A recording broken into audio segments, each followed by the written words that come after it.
ಪುಸ್ತಕ ಓದಲು ಜ್ಞಾನವು ಸಿಗುವುದು, ತಿಳಿಯಲು ಬೇಕಿದೆ ನಾವಿಂದು. ಮಸ್ತಕದೊಳಗಡೆ ಸಂಗ್ರಹವಾದರೆ ಸಂತಸದನುಭವವಾಗುವುದು.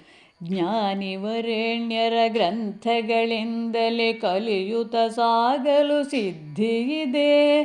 ಧ್ಯಾನದ ಮೂಲಕ ಶಕ್ತಿಯ ಪಡೆದರೆ ಕಲ್ಪಿತ ವಿದ್ಯೆಯು ಲಭಿಸಲಿದೆ. ಪಂಡಿತ ಮಂಡಳಿ ಬರೆದಿರುವಂತಹ ಜ್ಞಾನದ ಭಾಂಡಾಗಾರವಿದೆ.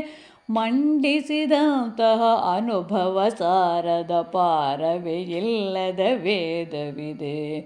ಕಾಲಹರಣವನ್ನು ಮಾಡದೆ ಇರುತ್ತಲೇ ಕಲಿತರೆ ಜ್ಞಾನವು ಸಿಕ್ಕುವುದು. ವೇಳೆಯ ಮೌಲ್ಯವ ತಿಳಿಯುತ್ತ ನಡೆದರೆ ಬುದ್ಧಿ ವಿಕಾಸವು ಘಟಿಸುವುದು. ಗ್ರಂಥಾಧ್ಯಯನವು ಸಾಗುತ್ತಲಿದ್ದರೆ ಮನಸ್ಸಿಗೆ ನೆಮ್ಮದಿ ದೊರೆಯುವುದು.